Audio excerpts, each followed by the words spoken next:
الحمد لله رب العالمين والصلاة والسلام على سيد الأنبياء والمرسلين وعلى آله وصحبه وأولياء أمته أجمعين أما بعد. باب في ذكر أئمتهم من الصحابة رضی اللہ عنہم. یہ صحابہ کرام رضوان اللہ تعالی علیہم اجمعین میں جو ائمہ ہیں صحابہ برادری میں، اس میں صدیق اکبر، فاروق اعظم، عثمان غنی، علی مرتضیٰ رضوان اللہ علیہم اجمعین، اس کو انہوں نے چنا ہے. داتا گنج بخش رحمۃ اللہ تعالی علیہ چاروں کا ذکر لاتے ہیں. اب اس کے بعد میں جو باب آئے گا وہ اہل بیت کا ہے. اب تک صدیق اکبر، فاروق اعظم رضوان اللہ علیہم اجمعین کا ذکر ہوا. اب عثمان غنی رضی اللہ تعالیٰ عنہ کا ذکر آتا ہے. اس سے پہلے بھی میں نے عرض کیا، بتلایا کہ بہت مختصر کا تذکرہ داتا گنج بخش نے لایا ہے، لیکن وہ نکات لا لیے ہیں کہ اب باقی لوگ بولتے رہیں، وہ فضائل اپنی جگہ ہیں، لیکن اس کا جو اصل ہے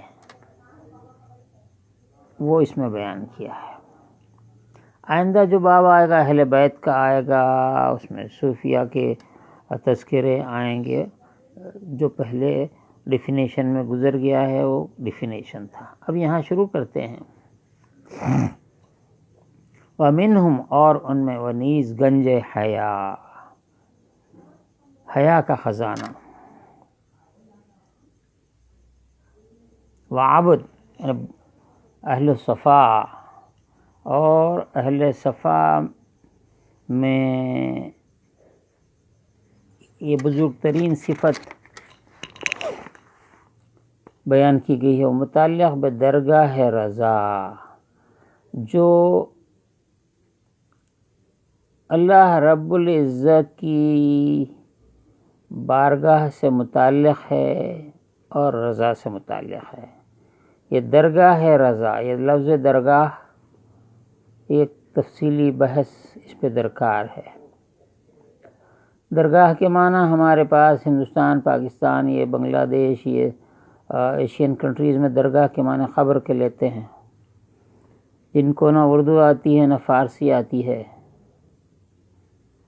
نہ اور زبانوں کے الفاظ کا فرق جانتے ہیں، وہ ایسی بات کرتے ہیں. ایک درگاہ ہے، ایک بارگاہ ہے. اس پہ ہم آئندہ بحث کریں گے، لیکن صرف ایک اشارہ دیتے ہیں کہ ہمارے پاس جنوبی ہندوستان میں ایک ریاست ہے کرناٹک. یہ دکنی علاقہ ہے، دکن کا علاقہ ہے. یہاں پر آج بھی دکن میں، وہاں کے شہروں میں، کرناٹک کے شہروں میں اور دیہاتوں میں جب لوگ روزہ کھولتے ہیں تو روزہ کھولنے کی دعا پڑھ کر اللہ صاحب کی درگاہ میں میرا روزہ قبول بولتے. تو اللہ صاحب کی درگاہ بولے تو معاذ اللہ کیا معنی ہے تم جس کو درگاہ سمجھتے ہیں؟ یہ جو داخل ہونے کا دروازہ ہے، اللہ کے قربت کا دروازہ ہے، اس کو درگاہ کہتے ہیں. یہ قبر انہوں نے مراد لے، درگاہ بولتے خبر. ارے مسلمان اتنا بولے کہ غیر مسلم بھی اس کو خبر سمجھنے لگے یا نہیں. یہ درگاہ ہے رضا، رضا کا دروازہ. یہ اہل صفا میں سے ہیں، اور ان کی جو صفات ہیں اللہ تعالیٰ کی رضا کے زمرے میں داخل ہونے کا دروازہ ہے. یہاں سے رضا میں داخل ہوتے ہیں. متحلی بطریق مصطفیٰ صلی اللہ علیہ وسلم ابو عامر عثمان رضی اللہ عنہ بود. اور یہ سیدنا عثمان ابن عفان رضی اللہ تعالیٰ عنہ کی ذات تھی کہ ویرا کہ جن کے فضائل ہویدہ، ان کے فضائل روشن ہے، سب جانتے ہیں، کھلے ہوئے ہیں. وہ مناقب ظاہر اور ان کے مناقب، ان کی خوبیاں، ان کی بزرگیاں سب ظاہر ہے. اندر کل معانی، تمام معنی کے اعتبار سے. معنی کہتے ہیں باطن کو، ظاہر تو جو ہوتا ہے ظاہر لفظ ہوتا ہے، لیکن اس لفظ کے اندر جو چھپا ہوا تھا ہے اس کو معنی کہتے ہیں. اس کو میں یوں سمجھا دیتا ہوں، مولانا روم رحمۃ اللہ تعالی علیہ نے فرمایا جو لفظ ہوتا ہے وہ برتن کی مانند ہوتا ہے. لفظ برتن کی مانند ہے اور اس میں جو کچھ چھپا ہوا ہے وہ پانی کی مانند ہے. پیالہ تو ظاہر ہے، لکڑی کا ہے، کانچ کا ہے، مٹی کا ہے، یہ تو لفظ ہے، ظاہر ہے، لیکن اندر شربت ہے، دوا ہے، اور کوئی میٹھی شے ہے یا زہر ہے خدا نخواستہ، تو لفظ کے اندر کیا چھپا ہوا ہے وہ معنی ہے. جیسا برتن کے اندر کیا چھپا ہوا ہے، کیا بھرا ہوا ہے، وہ معنی ہے. اس کے بعد یہ بھی سمجھاتے ہیں کہ اگر کسی کو یہ کہا جائے کہ جنتی ہے، یا بولے مسلمان ہے، یا صاحب ایمان والا ہے بولے، سلامتی والا ہے بولے، تو بہت خوش ہو جائے گا. جہنمی ہے بولے چڑ جائے گا. نہ وہ لفظ کے اندر جہنم گھس گئی، نہ اس لفظ میں جنت گھس گئی. بات ایسی نہیں ہے. فرمایا کہ چونکہ یہ الفاظ، یہ کلمات جہنم سے نکلے ہیں، اور جہنم کی جو کڑواہٹ ہے، جہنم کے عذاب کی جو کڑواہٹ ہے، جو سختی ہے، اس لفظ میں ظاہر ہے. جنت میں جو نرمی ہے، مٹھاس ہے، جنت کی مٹھاس سے اس کی مٹھاس ملی ہوئی ہے، اس لیے لوگ اس کو پسند کرتے ہیں، اس کو ناپسند کرتے ہیں. تو یہ مناقب ظاہر اندر کل معانی. و عبداللہ بن رباح ابو قتادہ رضی اللہ عنہما روایت آرن. عبداللہ بن رباح رضی اللہ عنہ، ابو قتادہ رضی اللہ عنہ، دونوں سے روایت ہے کہ روز حرب الدار ما بے نزدیک عثمان بودیم، ہم حرب الدار کے دن، یعنی مدینہ طیبہ میں جو جنگ ہوئی، جس میں عثمان غنی رضی اللہ تعالیٰ عنہ اپنے گھر میں محصور تھے، یہ گھر کی جنگ حرب الدار، اس دن ہم عثمان رضی اللہ عنہ کے نزدیک بیٹھے ہوئے تھے. چون غوغا بر درگاہ مشتبه شد، جب ہجوم بلوائی ہنگامہ کرنے والے آپ کے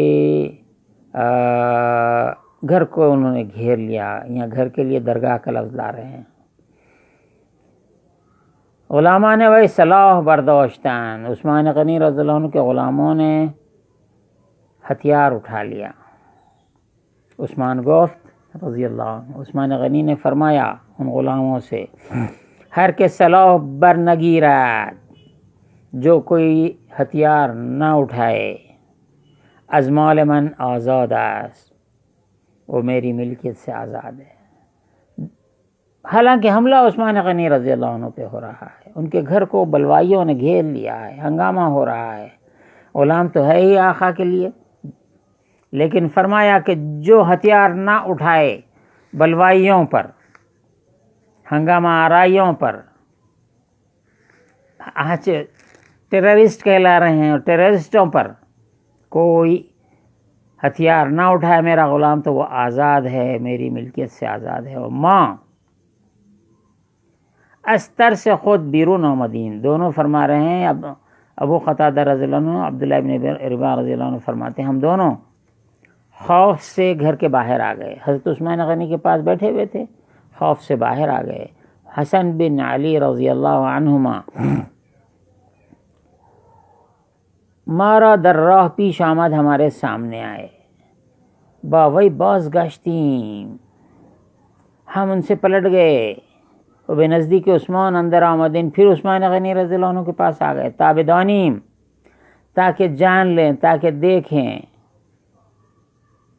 کہ حسن ابن علی بے چکار می شواد، حسن ابن علی کیا کرتے ہیں۔ اور چون حسن اندر آمد، جب امام حسن رضی اللہ عنہ اندر آئے، عثمان غنی رضی اللہ عنہ کے گھر میں داخل ہوئے، سلام گفت، آپ کو سلام کیا، وغیرہ بران بلیت تعزیت کرد، اور اس بلا پر، اس مصیبت پر جو عثمان غنی رضی اللہ عنہ پر آزمائش کا وقت آ گیا تھا، اس پر تعزیت کی۔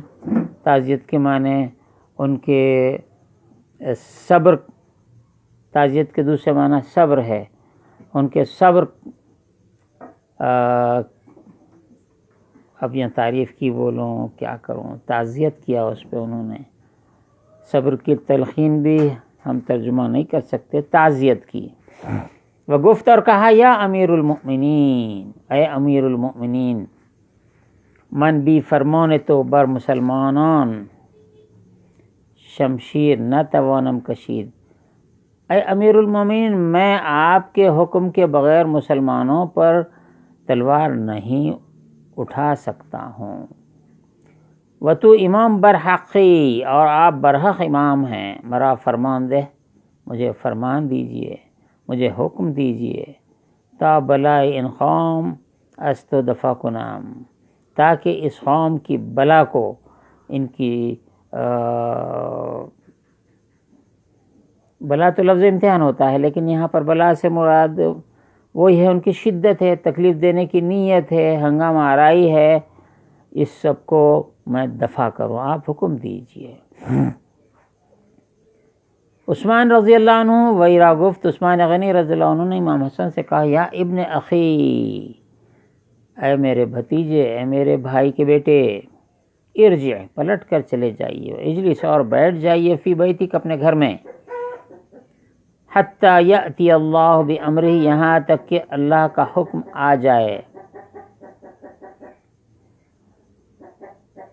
ذرا اس کو دیکھو، پکار رہا بہت۔ حتی یأتی اللہ بامرہ، یہاں تک کہ اللہ کا حکم آ جائے۔ فلا حاجت لنا فی احراق الدماء، اور ہم کو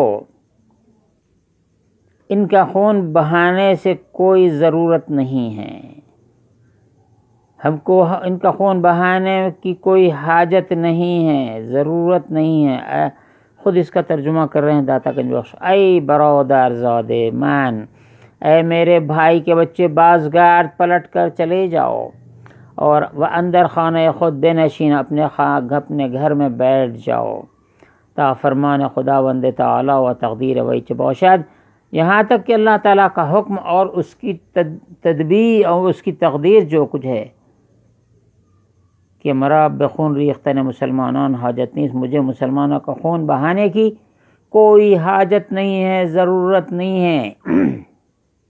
ان علامت تسلیمات، یہ فرمان داتا گنج بخش کا ہے، یہ فتویٰ داتا گنج بخش کا ہے، اتنا بیان کر کے کہتے ہیں ان علامت تسلیمات، یہ تسلیم کی، سر تسلیم خم کرنے کی، اللہ کے حکم پر اپنا سر جھکا دینے کی علامت ہے، اندر حال ورود بلا، اس حال میں کہ جب بلا نازل ہو رہی ہے اس وقت تسلیم کر لینے کی علامت ہے۔ اندر درجہ خلت، یہ خلت کے درجے میں ہے۔ خلت حضرت سیدنا ابراہیم خلیل اللہ، دوستی کے لباس کا نام خلت ہے۔ ابراہیم علیہ السلام کا لقب خلیل اللہ، خلت ابراہیمی کہا جاتا ہے، ابراہیم علیہ السلام کی خلت۔ اندر حال ورود بلا، اندر درجہ خلت، یہ خلت کے درجے میں، چنانکہ جیسا کہ نمرود علیہ لعنہ، نمرود پر اللہ لعنت کرے، آتش بر افروخت، اس نے آگ لگائی تھی، و ابراہیم را صلوات اللہ وسلامہ علیہ، اور ابراہیم علیہ الصلاۃ والسلام اندر پلے منجنیق نہاد۔ اس لعنتی نمرود نے ابراہیم علیہ السلام کو منجنیق کے پلے میں بٹھایا۔ یہ منجنیق ہمارے پاس ادھر ہندوستان میں گوپن بھی کہتے ہیں۔ گوپن ایک آلہ ہے، اگر منجنیق انگلش کیا کہتے ہیں اس میں دیکھ لیتا ہوں تاکہ اور کلیئر ہو جائے۔ ایک کپڑے کا خاف میم، ایک جو کھیتوں میں چڑیوں کو، پرندوں کو اڑانے کے لیے جو فصل پر پرندے جمع ہو جاتے ہیں، کھاتے ہیں، تو ان کو بھگانے کے لیے کھیت میں ایک بلند مقام پہ ایک مچان بنائی جاتی ہے اور کھیت والا اس پہ ٹھہر جاتا ہے۔ اس کے ہاتھ میں 2 ڈوریاں ہوتی ہیں، 2 طرف سے، بیچ میں کچھ کپڑے کا ایسا حصہ رہتا۔ اب اس میں وہ چھوٹے چھوٹے کنکریاں بھر دیتا ہے اور ایسا گھماتا ہے، اس کو خوب گھما گھما کے ایک ڈور اپنے ہاتھ سے چھوڑ دیتا۔ جب چھوڑتا تو یہ باریک باریک کنکر پورے کھیت میں پھیل جاتے، پرندے اڑ جاتے۔ یہ دور تک پھینکنے کا آلہ تھا۔ منجنیق کو لیے ایک لفظ ہے، میں اس کو بولنا مناسب سمجھوں گا تاکہ مجھے بھی یاد ہو جائے، میں بھولنے نہ پاؤں۔ منجنیق، منجنیق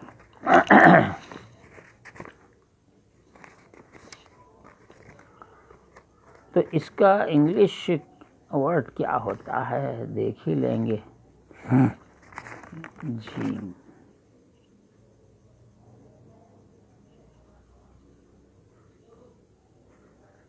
منجنیق کہاں گیا؟ ارے بھائی یہ دیکھا نہیں، میں اسٹڈی نہ کرنے سے یہ پریشانی ہوتی ہے۔ منجنیق کیٹاپلٹ کیا ہے؟ بائلاسٹا ہی، بائلاسٹک میزائل اس سے نکالے ہوں گے لوگ۔ ہاں،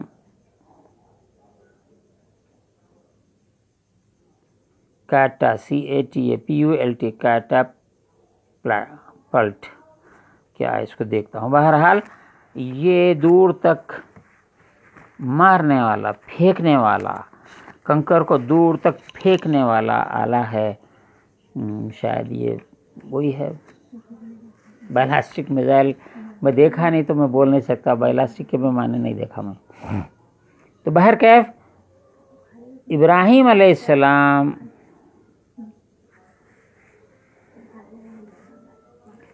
گوپن کے اندر تھے۔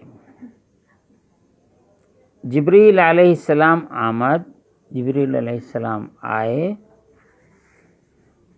گفت، ابراہیم علیہ السلام سے انہوں نے کہا، حل لکا من حاجت، آپ کو کوئی حاجت ہو تو فرمائیے۔ گفت، انہوں نے کہا، اما الیک فلا، لیکن میں تو ہیچ حاجت نہ دارم، تم سے کوئی حاجت نہیں ہے۔ کن سے؟ جبریل علیہ السلام سے۔ پس از خداوند بخواہ۔ پھر جبریل علیہ السلام نے کہا، پھر خدا سے مانگیے۔ گفت، حسبی من سوالی علمہ بحالی، سوال مرا آن بس او می داند کہ به من چه می رسد، میرا سوال بس یہ کافی ہے میرے لیے، اس کی ذات مجھ پر کیا گزر رہی ہے وہ جانتا ہے، وہ کافی ہے، سوال بھی نہیں کرے۔ تو یہ ابراہیم علیہ السلام کی جو تسلیم و رضا ہے، بتاتے ہیں، وہ بمن دانا تر از من است، اللہ تعالیٰ مجھ سے زیادہ جاننے والا ہے میری حاجت کیا ہے۔ میداند، وہ جانتا ہے کہ صلاح من اندر چه چیز است، میری صلاح، میری بہتری کس چیز میں ہے، اللہ بہتر جانتا ہے۔ اب عثمان غنی رضی اللہ تعالیٰ عنہ کا مقام متعین کر رہے ہیں۔ فرماتے ہیں، پس عثمان رضی اللہ عنہ، عثمان غنی رضی اللہ تعالیٰ عنہ اینجا، اس منزل میں کہ بلوائیوں نے ان کے گھر کو گھیر لیا ہے، امام حسین سامنے آ گئے ہیں، ادھر حضرت عبداللہ بن رباح ابو قتادہ رضی اللہ تعالیٰ عنہ وہاں پہ ہیں، اور تو فرماتے ہیں کہ پس عثمان رضی اللہ عنہ انجا بجا خلیل بود، یہاں پر ابراہیم خلیل اللہ کے مقام پر تھے، اندر منجنیخ، جیسا کہ منجنیخ میں ابراہیم علیہ السلام تھے، اور اجتماع باہر جو اجتماع تھا، اجتماع غوغا، شور شرابہ کرنے والوں کا، قاتلین کا، قتل کا ارادہ رکھنے والوں کا جو غوغا تھا، بجائے آتش، وہ آگ کے جگہ پر تھا، چونکہ ابراہیم علیہ السلام آگ میں جاتے تو ہلاک ہو جاتے، یہاں پر یہ ہلاک کرنے کے لیے آئے تھے، تو یہ آتش کے برابر ہے۔ وہ حسن، امام حسن رضی اللہ عنہ پہنچ گئے تھے بجائے جبریل علیہ السلام کے مقام پر تھے، جیسا کہ جبریل علیہ السلام سے پوچھا آپ کو کوئی حاجت ہے، ویسا امام حسن آ کے پوچھے آپ امام برحق ہیں، آپ کے حکم کے بغیر میں تلوار نہیں اٹھاؤں گا، تو یہ امام حسن جبریل علیہ السلام کے مقام پر ہیں۔ اما ابراہیم را، لیکن ابراہیم علیہ السلام صلوات اللہ علیہ، ابراہیم علیہ السلام اندر بلا نجات، ایسی بلا میں تھے جس میں نجات ہے، وہ عثمان را اندر بلا، اور عثمان بلا میں، امتحان میں ان کی ہلاکت تھی۔ وہ نجات را تعلق بے بقا بوت، یہ ابراہیم علیہ السلام کے لیے نجات کا لفظ استعمال کیا گیا، یہ بقا کے مقابل میں ہے، بقا سے اس کا تعلق ہے۔ وہ ہلاک را بے فنا، اور ہلاکت کا تعلق یہ فنا سے ہے۔ اندر معنی پیش ازیں ترفیق گفتیم، اس سے پہلے ہم نے ان کے بارے میں، یہ معاملے کے بارے میں کچھ پہلے بیان کیا ہے، اس سے پہلے جو تصوف کے باب میں یہ باتیں آئی تھیں۔ اقتداء ان طائفے، اب یہاں بات ختم کر دیے۔ عثمان غنی رضی اللہ تعالیٰ عنہ یہ چاروں صحابہ کا تذکرہ لائے ہیں، جو اقتداء اس گروہ کی کرتا ہے، عثمان غنی رضی اللہ تعالیٰ عنہ کی اقتداء کرتا ہے، بے بذل مال و جان، اپنے مال کے خرچ کرنے میں اور جان کے خرچ کرنے میں، تسلیم امور، اور اللہ تعالیٰ کی طرف سے جو نازل ہوتا ہے اس میں تسلیم کرنا، اس میں راضی رہنا، اپنی گردن جھکا دینا۔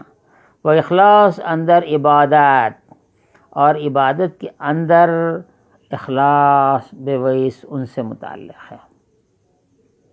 وہی بر حقیقت امام حقاس، اور وہی اور وہ یعنی امام عثمان غنی رضی اللہ عنہ امام برحق ہیں، اندر حقیقت میں، اور شریعت میں، وہ تربیت وہی، اور ان کی تربیت اندر دوستی حق ظاہراست، اور ان کی تربیت حق کی دوستی سے ظاہر ہے، اللہ کی دوستی سے ظاہر ہے، رضی اللہ عنہ و ارضاہ۔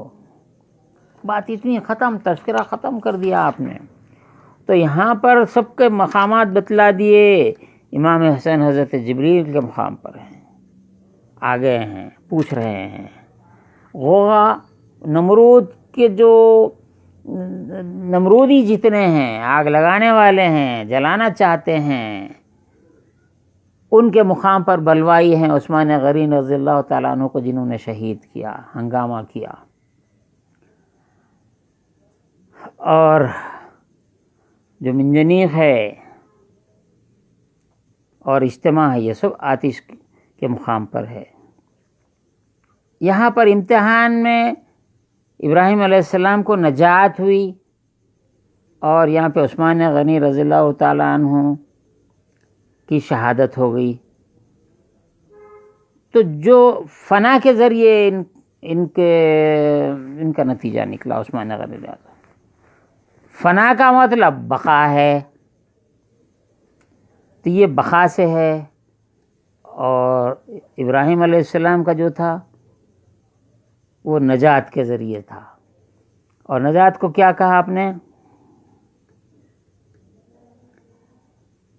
نجات کا تعلق بقا سے ہے، ہلاک کا تعلق فنا سے ہے، ظاہر میں، باطن میں یہ بھی بقا ہے۔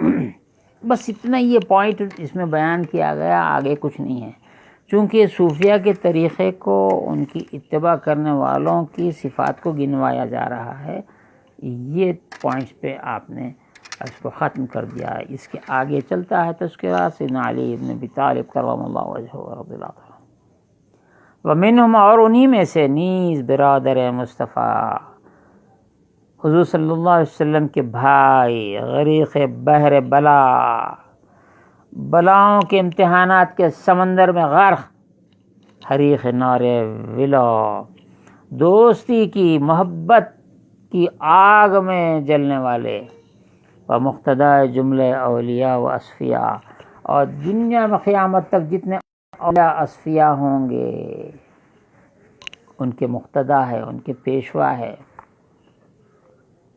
ابو الحسن علی بن ابی طالب کرم اللہ وجہہ، وہ سیدنا علی بن ابی طالب ہیں، ابو الحسن ہیں۔ اورا اندر ان طریقت شان عظیمی و درجہ رفیع بود، اور اس طریقت کے راستے میں ان کے درجے بہت بلند ہیں۔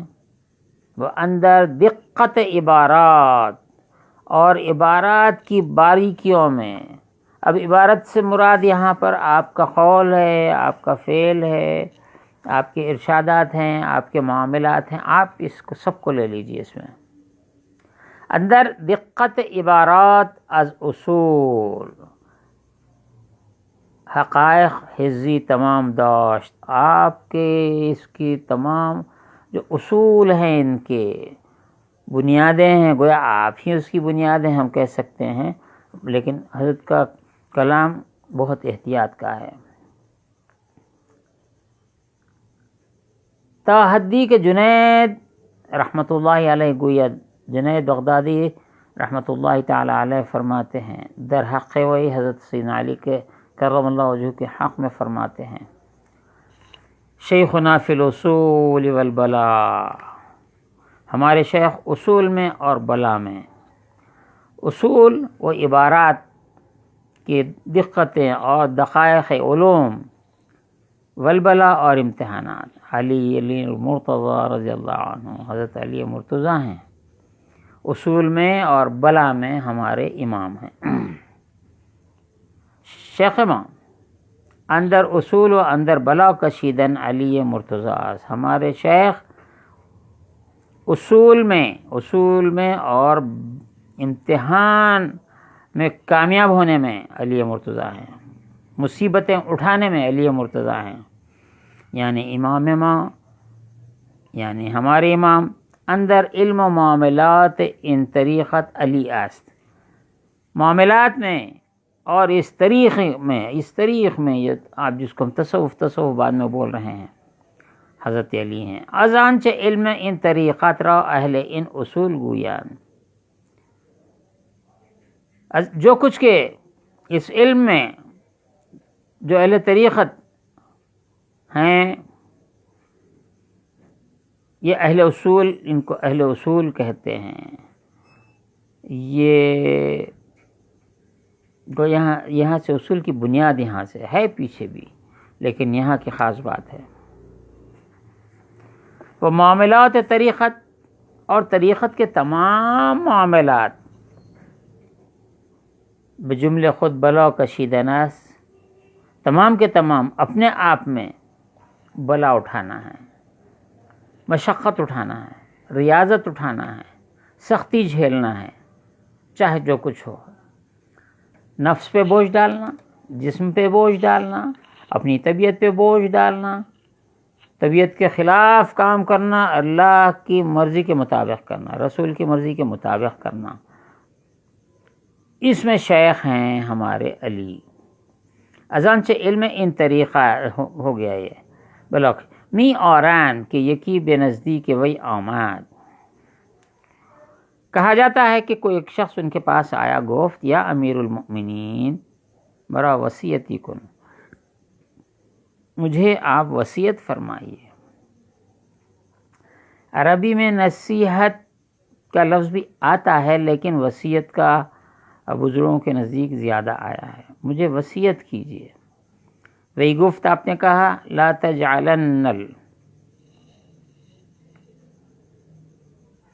تجعلن اکبر شغلک بأہلک وولدک فإن یکن اہلک وولدک من اولیاء اللہ تعالی فإن اللہ لا یضیع اولیاءہ فإن كانوا اعداء اللہ فما ہمک وشغلک لأعداء اللہ. نگار دیکھو تا شغل زن و فرزان رو مهم ترین اشغال نہ گردانید. تم دیکھو اور اپنے بیوی بچوں کو اپنے مصروفیات مشغولیات کا مرکز نہ بنا دو، محور نہ بنا دو. اگر ایشان اگر وہ لوگ از دوستان خدایان اگر وہ اللہ کے دوست ہیں، خدا دوستان خود را ضائع نہ کند. اگر اللہ کے دوست ہیں تو اللہ اپنے دوستوں کو ضائع نہیں کرتا ہے. اگر دشمنان خدایان اگر وہ خدا کے دشمن ہیں، اندوہ دشمنان وہی چرا داری، اور دشمنوں کا غم تم کیوں کرتے ہو؟ تو اولاد کو مرکز نہ بناؤ، اپنے اہل و عیال کو اپنے شغل کا، اپنی مصروفیت کا، اپنی فکر کا محور نہ بنا دو. اگر وہ اللہ والے ہیں تو اللہ ان کو ضائع نہیں کرے گا، اگر اللہ کے دشمن ہیں تو دشمنوں سے تم کو لینا دینا کیا ہے؟ اگر دشمنوں نے خدایان اندوہ دشمنان وہی چراداری، ان کا غم دشمن اللہ کے دشمنوں کا غم تم کیوں کرتے ہو؟ تعلق ان مسئلہ انقطاع دل بواد، اس مسئلے کا تعلق انقطاع دل ہے، دل سے منقطع کر دینا ہے. کس کو منقطع کرنا ہے؟ اولاد کو کرنا ہے، مال کو کرنا ہے، بیوی بچوں نہیں. اللہ کے جو دوست نہیں ہیں ان سے منقطع کر لینا ہے. کیونکہ آپ نہیں جانتے ہیں تو اس کو ایک حد میں رکھو.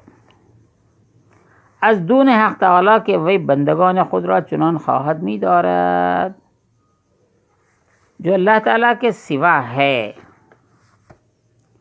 سوا اگر اللہ کے سوا ہے تو وہی تو اللہ تعالیٰ اپنے بندوں کے لیے کیا چاہیے اس کو معلوم ہے، وہ خود کرے گا. ہرگاہ کے یقین تو صادق بود، جیسا کہ جب کبھی یقین تو تیرا یقین سچا ہے. چنانکہ موسیٰ صلوات اللہ علیہ، جیسا کہ سیدنا موسیٰ علیہ السلام نے دختر شعیب را حضرت شعیب علیہ السلام کی بیٹی کو برحالتی ہر چیز صعب تر بگذاشت، جتنا مشکل ترین حالت میں ان کو چھوڑا و بے خداوند تسلیم کر، خدا تعالیٰ کے سپرد کر دیا انہوں نے. و ابراہیم حاجرہ و اسماعیل را برداشت و وادی غیر زرع برد. ابراہیم علیہ السلام نے حضرت حاجرہ کو اور اسماعیل علیہ السلام کو وادی غیر ذی زرع میں، جہاں زراعت ہی نہیں ہوتی ہے، جو مکہ مکرمہ بعد میں کہلایا، وہاں پر چھوڑ دیا، بے خداوند تسلیم کر اللہ کے حوالے کر دیا. حالانکہ زن و فرزند کی جو بات کی تو زن و فرزند ہی تو ہیں. حضرت حاجرہ اور اسماعیل زن و فرزند ہیں، ان سے دل مت لگاؤ کس سے بھی. کیوں؟ دوست ہیں تو اللہ ضائع نہیں ہونے دے گا، دشمن ہے تو دشمن کی تم کو کیوں فکر. ایسی زبردست مثال لائے ہیں کہ اس کے بعد کوئی بحث کی گنجائش ہے. مر ایشان را جنگل میں چھوڑ دیا، وادی غیر زرع میں چھوڑ دیا. مر ایشان را اکبر شغل خود نہ ساختن، سب سے بڑی ذمہ داری، سب سے بڑا شغل حضرت سیدنا ابراہیم علیہ السلام نے نہیں بنایا اپنی بیوی کو اور فرزند کو. ہمیں دل اندر حق بستن، تمام ان کا دل انہوں نے حق سے پیوستہ کر لیا، حق سے جوڑ لیا. تا مراد دو جہانی برآمد، تاکہ دونوں جہاں کی مراد بر آئے، مقصد بر آئے. اندر حال بے مرادی کی حالت میں بے تسلیم امور بخداوند عز و جل و مانند است این سخن بدان که علی کرم الله وجهه مرسائلی را که از وی پرسیده بود پاکیزه ترین کسب ها چیست. دوسری بات شروع کرتے ہیں، اس کو وہاں کا ترجمہ ختم کر دیتا ہوں. انہوں نے دل کو انہوں نے سیدنا ابراہیم علیہ السلام دل کو بیوی اور بچے سے نہیں جوڑا، حق کی طرف باندھ لیا اور دو جہان کی مراد برائی، اور اپنے امور کو اللہ کے لیے عز و جل کے لیے تسلیم کر دیا۔ سرنڈر اس کو کہتے ہیں، سرنڈر کرنا، تسلیم کے معنی۔ اس کی طرح یہ بھی ہے کہ جان لو کہ حضرت علی کرم اللہ وجہہ سے ایک سائل نے مرسائل اللہ کے حضرت علی سے پوچھا تھا کہ پاکیزہ ترین کسب چیز، پاکیزہ ترین نفیس ترین کسب کیا ہے؟ کام، مراد یہاں پر کام ہے۔ کوئی چیز کوئی کسب کرتا ہے، محنت کرتا ہے تو کوئی چیز حاصل ہوتی ہے۔ کسب اردو میں ہمارے پاس کسب ہو گیا، عربی میں کسب، سین پہ جزم ہے، اردو میں زبر آ گیا۔ کسب ہوا چیز گفت غنا القلب باللہ، به هر دل که به خداوند تعالی توانگر باشد، فرمایا کہ قلب کا غنی ہو جانا۔ آپ کسب ایسا کرنا کہ دل غنی، دے دیے کوئی بات نہیں، ہمارے لیے کچھ نہ ہو، دل میں ملال نہیں، خوشی ہونا بذل کر کے، خرچ کر کے۔ بے ہر دل کے بے خداوند تعالی توانگر باشد، وہ ہر دل جو اللہ تعالیٰ کے لیے تونگر ہو جائے، اس سے دل لگانے سے تونگر ہو جائے، دنیا سے بے پرواہ ہو جائے۔ نیستی دنیا کا اس کے پاس نہ ہونا، درویش نہ کند اس کو فقیر نہیں کرتا ہے۔ اگر مال نہیں ہے اس کے پاس، درویشی ہے یہ عام طور پہ، لیکن دنیا کا نہ ہونا اسے درویش نہیں بناتا ہے۔ اور بے ہستی دنیا، اور دنیا اس کے مال و متاع رہنے پر شادی نئی عورت خوشی نہیں مناتا ہے وہ دل۔ وہ حقیقت ان بے فخر و صفوت باز گردد، اس کی حقیقت فخر اور صفوت کی طرف پلٹ کر جاتی ہے۔ فخر کی، صفوت کی، غنا کی، فخر کی بحث کافی گزر چکی، وہ ذکر آن گزشتہ ہے، جس کا ذکر گزر چکا ہے۔ پس اہل ان طریقات، پس اس راستے کے چلنے والے، اس راہ پر چلنے والے، کس راہ پر؟ سیدنا علی کرم اللہ وجہہ کے راستے پر چلنے والے، اقتدا کرتے ہیں ان کی، بدو ان کی اندر حقائق عبارات و دقائق اشارات و تجرید از معلوم دنیا و آخرت، کہ اقتدا کرتے ہیں حقائق عبارات میں، علم میں، معرفت میں، کسب میں، دقائق اشارات۔ ایک قول تھا مجھے یاد آ رہا مگر، العلم العبارات للعوام والاشارات للخواص، عبارت، اشارہ، اور ایک آگے کا ایک لفظ ہے اخص الخواص کے لیے ہے۔ تو یہاں پر تجرید، مجرد ہو جانا، بالکل تنہا ہو جانا، یا آپ یوں بھی کہہ سکتے ہیں اگر کہنا چاہیں تو نیکڈ، بالکل جیسے مادر ذات کوئی ہے ہی نہیں اس پہ کوئی چیز۔ کیا؟ کس چیز سے؟ تجرید از معلوم ہے دنیا، دنیا کی جو نعمتیں ہیں اس سے مجرد، کوئی نعمت سے تعلق ہے نہ بلا سے تعلق ہے، کچھ نہیں، ہم کو نعمت نہ بلا، ہم کچھ بھی نہیں ہے۔ وہ آخرت، اور آخرت کی نعمتوں سے اور بلاؤں سے، وہاں کے امتحانات سے، سختیوں سے، اس سے بھی تعلق نہیں ہے۔ حضرت علی اس کے امام ہیں۔ وہ نظار اندر تقدیر حق، اور اللہ کا نے جو مقدر کیا ہے اس کا نظارہ کرنے والے۔ اللہ میرے لیے کیا رکھا اس کا نظارہ کرنا، میرے لیے جو پیدا کیا، تقدیر میری ہے، اس کو دیکھنا، خوش ہونا، چونکہ ان خوش ہے، اللہ خوش ہے، لہذا ہم خوش ہیں، چاہے اس کو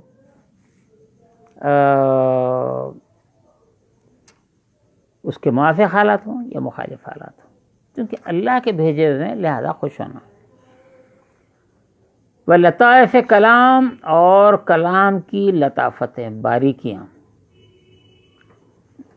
نازکیاں، پیش از آنست کہ بے عدد اندر آیت، اس سے پہلے کے کلام کی جو لطافت ہے، باریکیاں ہیں، اس سے پہلے کہ وہ ظاہر ہوں،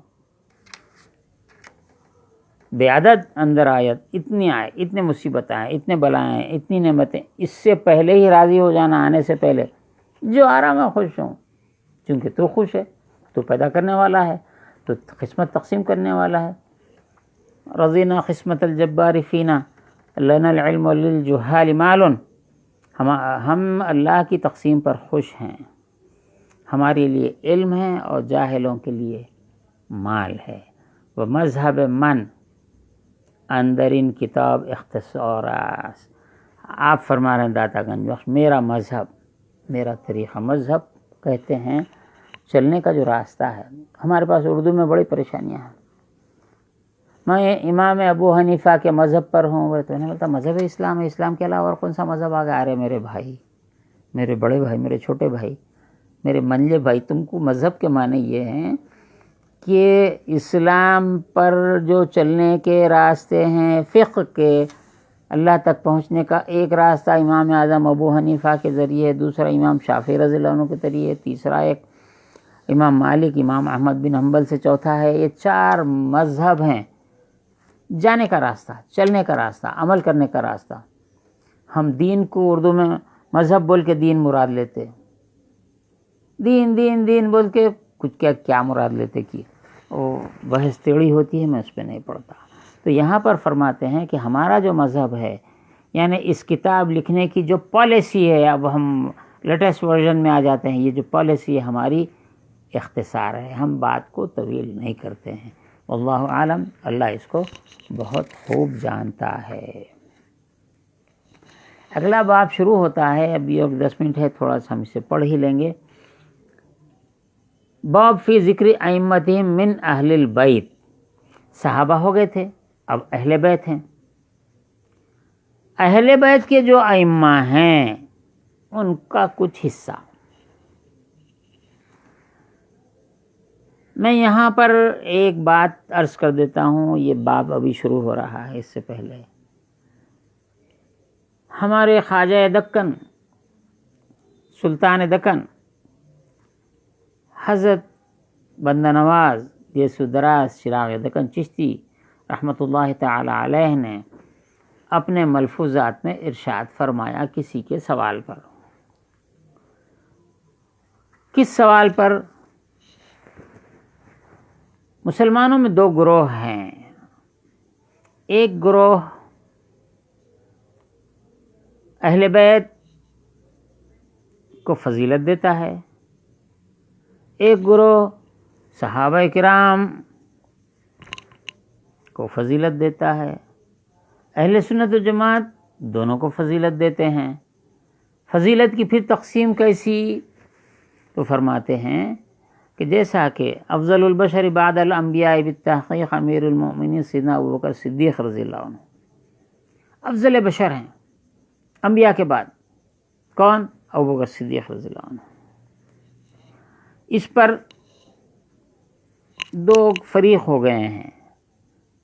حضرت علی کو فضیلت دینے والے ہیں، جبکہ چوتھے خلیفہ اس میں مانے جاتے ہیں. امت کا اس پر اتفاق ہوا ہے.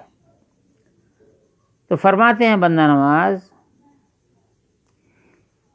کہ اگر کسی نے کسی بادشاہ کے متعلق پوچھا کہ اس بادشاہ کا مقرب ترین کون شخص ہے، جو بھی بادشاہ ہے، نزدیک تر بادشاہ سے سب سے زیادہ نزدیک کون ہے، تو لوگ کہیں گے کہ فلاں وزیر ہے، فلاں مشیر ہے، فلاں غلام ہے.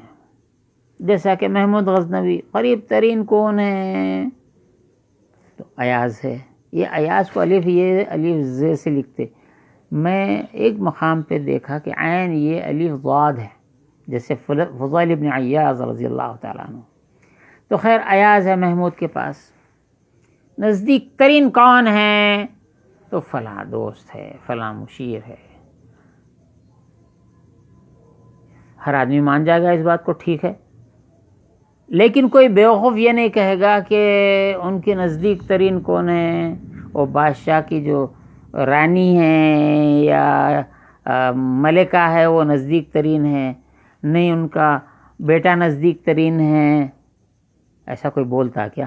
ارے وہ گھر کا آدمی ہے، گھر کے اندر ہے وہ. تو یہاں جو درباریوں میں کون نزدیک ہے تو صدیق اکبر ہیں. بندہ نواز بولے میں نہیں، یہ صدیق اکبر ہیں. لیکن نزدیک ترین جو اقربا میں ہیں، گھر کے اندر ہیں، سیدنا علی ہیں، بیوی فاطمہ ہیں، یہ اہل بیت ہیں. تو اہل بیت کو صحابہ کے گروہ میں نزدیک ترین شمار کرنا یہ گھر کے اصول کے خلاف ہے. تو جب امت میں اگر کوئی بزرگ ترین ہے تو صدیق اکبر ہیں، اور جہاں گھر کا معاملہ ہے وہ تو ہے ہی ہیں. ارواحنا اجسادنا اجسادنا ارواحنا، لحم کا لحمی، دم کا دمی، میرا خون تمہارا خون، میرا خون تمہارا خون، تمہارا میرا گوشت تمہارا گوشت، تمہارا گوشت میرا گوشت. تو یہ قربت ہے. یہ تو یہاں پر لوگ اہل بیت بولتے، صحابہ کے مخالفت کی بواری بولتے، اور صحابہ کا ذکر کرتے بولتے اہل بیت کو یہاں پہ جو ہے ان کو کم کیا جا رہا ہے سمجھتے. اور ایک صحابی ہیں ان کا نام لیتے ہی اور گڑبڑ شروع، لڑائی شروع ہو جاتی ہے، اور پھر فیس بک پہ بھی شروع ہوتی ہے، اس وجہ سے نہیں لیتا نام میں.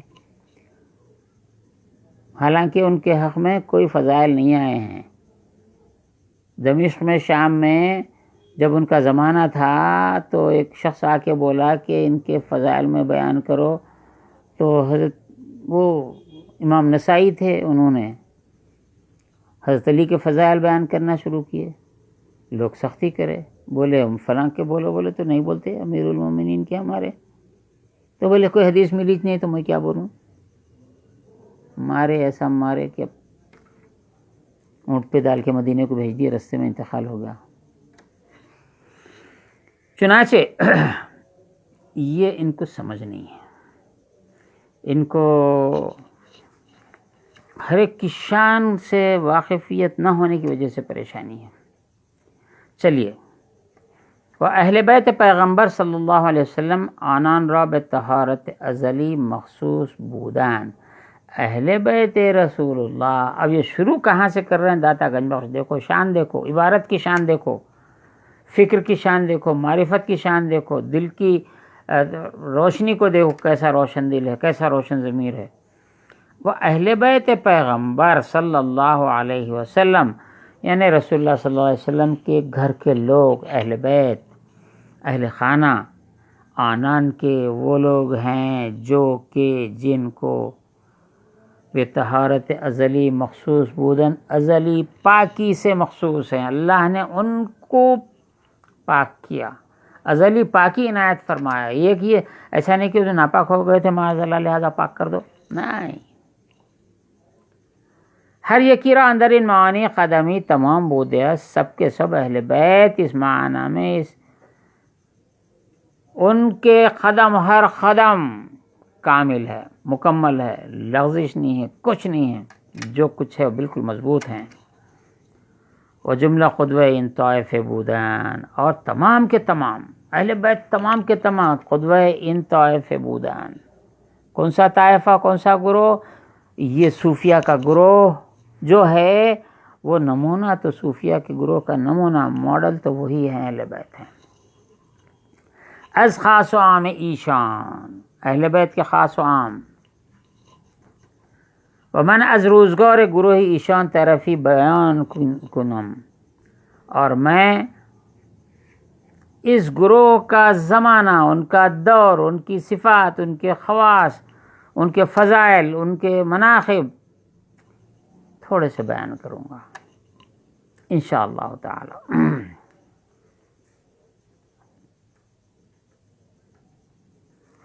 ومنہم جگر بند مصطفیٰ، اور ان لوگوں میں سے جو ذکر اہل بیت کے ائمہ ہیں ان میں سے جگر بند مصطفیٰ، حضور صلی اللہ علیہ وسلم کے جگر کا ٹکڑا، و ریحان دل مرتضیٰ، اور دل مرتضی سیدنا علی کرم اللہ وجہ کے دل کے ریحان ہیں، پھول ہیں، خوشبو ہیں. وقرۃ العین زہرا سیدۃ النساء العالمین البطول، سیدنا فاطمہ الزہرا رضی اللہ تعالی عنہا کی آنکھوں کی ٹھنڈک ہیں. ابو محمد الحسن بن علی کرم اللہ وجہہ، سیدنا امام حسن رضی اللہ تعالی عنہ. ویرا اندرین طریقت نظر تمام بود، اور طریقت کے راستے میں ان کی نظر کامل ہے. و اندرین دقائق عبارات ان معنی حظ وافر، اور اس معنی میں جو طریقت کے معرفت کے جو مسائل ہیں، عبارات ہیں، اس کی باریکیاں ہیں، اس میں بہت بڑا حصہ ان کا ہے. تا حدی کے یہاں تک کہ گفت اندر حال وصیتاش، کہا وصیت میں علیکم بحفظ السرائر فإن اللہ مطلع علی الضمائر، فرمایا کہ برشما بعد بحفظ اسرار، تم پر لازم ہے کہ اسرار رموز الہی کی حفاظت کرو، رمز الہی ظاہر مت کرو، حفاظت کرو. ہم بتاتے ہیں کیا ہے، کیوں حفاظت کرنا ہے. بحفظ اسرار کے خداوند عز و جل دانندے ضمائر است، کہ کیونکہ اللہ تعالیٰ دلوں کو جاننے والا ہے، ضمیر کو جاننے والا ہے، دل کے اندر کیا ہے جاننے والا ہے. وہ حقیقت ان آن بود، اس کی حقیقت یہ ہے کہ بندے مخاطب ہے بحفظ اسرار، حفظ اسرار سے، ہم چنان کے بحفظ اظہار، جیسا کہ اظہار کرنے کی بھی حفاظت ہے. اظہار جب کیا جائے تو حفاظت سے اظہار کیا جائے، بے تکے پن سے نہ کیا جائے. بس حفظ اسرار عدم التفات بے اغیار بود. حفظ اسرار کیا ہے؟ غیر کی طرف التفات نہیں کرنا، غیر کو دیکھ کے نہیں بولنا. غیر کو دیکھ کے نہیں بولنا، یہ حفاظت ہی ہوتی ہے.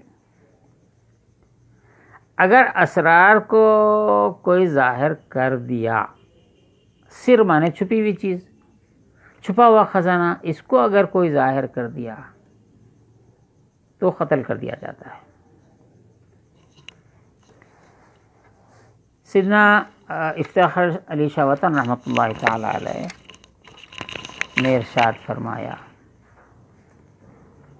کہ جب بادشاہ کوئی اپنا خزانہ چھپاتا ہے زمین میں تو ویران جگہ پہ چھپاتا ہے، یا اس کو ویران کر دیتا ہے پھر چھپاتا ہے. اگر خزانہ چھپاتے وقت کوئی دیکھ لے تو کل ڈاکہ ڈالے گا اس پہ، لہذا اس کا سر قلم کر دیا جاتا ہے. مولانا روم رحمۃ اللہ تعالی علیہ نے فرمایا، حضرت شیخ فرید الدین عطار نے رحمۃ اللہ تعالی علیہ، انہوں نے منطق الطیر میں ارشاد فرمایا، یہ عجیب و غریب بات یاد آ گئی یہاں پر. فرمایا کہ جس وقت اللہ نے جب فرمایا ملائکہ کہ جس وقت میں اس میں روح پھونک دوں تم سب سجدہ کرنا، تمام ملائکہ نے سجدہ کیا. آپ جانتے ہیں سب، ہر بچے کو معلوم ہے، سب نے سجدہ کیا، ابلیس نے سجدہ نہیں کیا. حضرت شیخ فرید الدین عطار نے فرمایا کہ یہ سجدہ نہیں کیا، اکڑ کر ٹھہر گیا. تو اللہ تعالیٰ نے حضرت آدم علیہ السلام کو جس امانت سے سرفراز فرمایا، انا عرضنا الامانۃ علی السماوات والارض فابین ان یحملنها واشفقن منها وحملها الانسان انه کان ظلوما جہولا، انسان نے امانت اٹھا لیا. حضرت شیخ فرید الدین عطار فرماتے ہیں کہ جب اللہ نے آدم میں روح پھونک دی، سارے ملائکہ سجدے میں گر گئے، انہیں نہیں گرا. تو جب سب ملائکہ سجدے میں گئے اس وقت اللہ نے ان کے دل میں امانت رکھ دی. اللہ رب العزت نے امانت رکھی. ایسے وقت اس کو کیا دیا جا رہا ہے وہ دیکھ رہا تھا. انہیں دیکھا نہیں دیکھا مگر امانت دی گئی. تو جو خزانہ شاہ چھپاتا ہے بادشاہ تو کسی کو دیکھنے نہیں دیتا. کوئی دیکھا تو گردن اڑا دیتا. آپ نے اور مولانا روم نے یہ بات لکھی ہے کہ چونکہ یہ اس کا راز جاننے کی کوشش کیا، کچھ راز کچھ پتہ چلا ہوں گا، اس کو نہیں چلا ہوں گا، مگر اتنا تو معلوم ہو گیا کہ امانت اس کے پاس ہے، خزانہ اس کے پاس ہے. لہٰذا اللہ نے پوچھا تو کیوں نہیں کیا سجدہ جبکہ میں حکم دیا تھا؟ تو بدماش پٹے کیسا کرتے؟ نہیں وہ ایسے تھا، وہ ایسا تھا. وہ بدماشوں کے جیسا بولا نہیں تو میرے کو آگ سے بنایا، اس کو مٹی سے بنایا، میں اچھا ہوں وہ ہوں، اصل بات نہیں بول کے گول پھرانے لگا. پیر کے اب جو کچھ بولا اللہ تعالیٰ نے اس کو راندے درگاہ کر دیا. گویا مومنین کی صف سے اس کو الگ کر دیا، کافروں میں شامل کر دیا. اس کی گردن مار دی گئی اور اس پر متہم کر دیا، اس پر اتہام لگ گیا. اس کو ساری دنیا میں چور کے نام سے اس کو شہرت دے دی. اب اس کو کوئی ایمان والا نہیں بول سکتا ہے. تو فرما رہے اسرار کی حفاظت کرو. تو اللہ تعالیٰ نے اسرار کی حفاظت فرمائی اور انہیں چور جھانک رہا تھا تو اس کی گردن مار دیا. قیامت تک ابد تک یہ جو ہے نا راندے درگاہ قرار دیا گیا. اسرار کی حفاظت کرنا، اللہ کے رازوں کی حفاظت کرنا. بات شاید اسی پہ ختم ہو جاتی ہوگی. پرواہ نہیں، امام حسن کے فضائل دقائق چل رہے ہیں. اب دیکھیے کہ تمام اس کو سمجھایا گیا ہے، مولانا روم نے سمجھایا، بہت لوگوں نے بہت. یہ ہے کہ چور کیا کسی جھوپڑی پر ڈاکہ ڈالتا ہے؟ کیا کسی غریب گھر میں ڈاکہ ڈالتا ہے، چوری کرتا ہے؟ کیا شاہی محلات میں نقب لگائی جاتی ہے؟ بادشاہوں کے قلعوں میں شگاف ڈال کے گھس کے چوری کر کے لے کے جاتے ہیں. لیکن کیا کسی غریب آدمی کے گھر پہ کوئی نقب لگاتا ہے؟ کیا کرے گا اس گھر میں گھس کے؟ کیا لوٹ کر لے کے جائے گا؟ کچھ نہیں.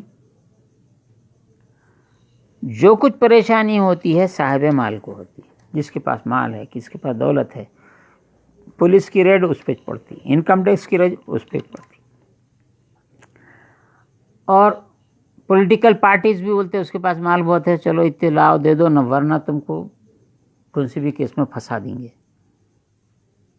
لیکن کسی غریب آدمی کو پکڑ کے کون سے بھی کیس میں پھنسائیں گے، لا پیسہ نہیں بول سکتے. لوگوں بولیں گے حوالہ پاگل ہو گیا، پولیس آفیسر انکم ٹیکس. ارے انہیں ہے غریب، انہیں خود بھیک مانگ کے کھا رہا، اس کے پاس کیا لوٹتا رہے تو. تو یہاں یہی بات ہے کہ مسلمانوں کو جتنے وسوسے ستاتے ہیں، جتنے شیاطین ان کو گھیرتے ہیں، نماز میں سستی پیدا کرتے ہیں، ایمان میں خلل ڈالنے کی کوشش کرتے ہیں، رمضان کے روزے چھڑانے کی کوشش کرتے ہیں، زکوٰۃ نہیں دینے کی کوشش، شیاطین کا دھندا یہ ہے. اہل سنت کا مذہب یہ ہے، صوفیہ کا مذہب یہ ہے کہ وسوسوں کا آنا ایمان کی علامت ہے. حضور پاک علیہ الصلوۃ والسلام کے پاس ایک صحابی عرض کیا، رسول اللہ نماز میں ایسے وسوسے آتے ہیں کہ جی چاہتا ہے کہ اپنے آپ کو قتل کر لوں. وہ کیسے ہیں وہ ہم بیان بھی آپ کے خدمت میں نہیں کر سکتے ہیں، ہمارا جی چاہتا ہے کہ اپنا آپ قتل کر لیں.